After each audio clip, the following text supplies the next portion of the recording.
I grew up in the village with two good friends and we used to do everything together. About 5 years ago, one of my friends got the opportunity to travel to the city for work. Things were very difficult in the village. There was hardly any job there to do. The three of us used to hawk food at the marketplace. Before my friend left, she promised to come for us when she gets a good accommodation and a job for us to do. And even though it took her 3 good years, she fulfilled her promise and came for us. She told us it was difficult to also get a job in the city, so she wanted to find a job for us to do first before we come to meet her. And by God's grace, even though it took a long time, there were 2 job vacancies in her workplace. She immediately begged her boss to give the job to us, and because he liked her, he agreed. She came for us a week later and we moved with her to the city. Now let's call this friend Aisha and my other friend Sally. Aisha was living in a very small 1-bedroom apartment, and she told us it took her 6 months to save money to rent that place. She told us we can stay with her for 6 months, but at the end of the 6 months, we should have also saved enough money to rent our own place. Sally and I both agreed to this.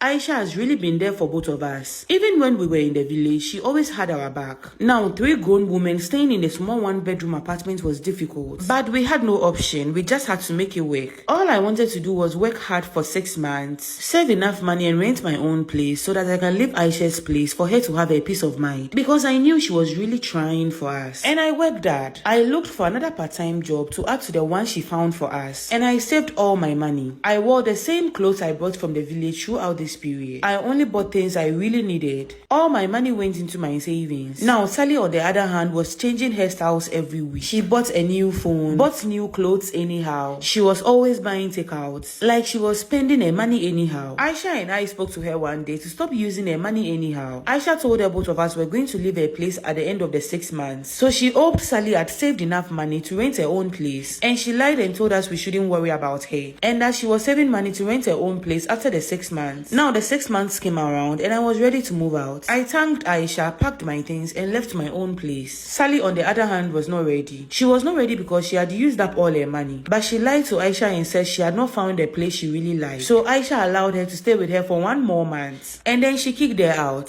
This girl packed her bags and came to my place. She wanted to stay with me for some time while she finds her own place, but I told her no. We were all paid the same amount of money every month. When I was going to look for another part-time job to do, I told her about it. I even asked her to come with me to look for the job, but she told me she can only do 1 job at a time. I was very uncomfortable living with the 2 of them in that 1-bedroom apartment for 6 months. I knew I didn't have any option then. That is why I worked hard to get my own place. It is not my fault she didn't save up her money. When I refused to let her move in with me, she called me selfish. She said Aisha allowed us to live with her for 6 months, but I'm not even allowing her to move in with me for a few months. The thing is, if it were to be Aisha who needed to move in with me, I will allow her to move in with me as long as she wants. But I just can't allow Sally to move in with me. We had the same opportunities and she wasted hers. And knowing her like I do, once she moves in with me, she's not going to move out anytime soon. Am I wrong for not allowing her to move in with me?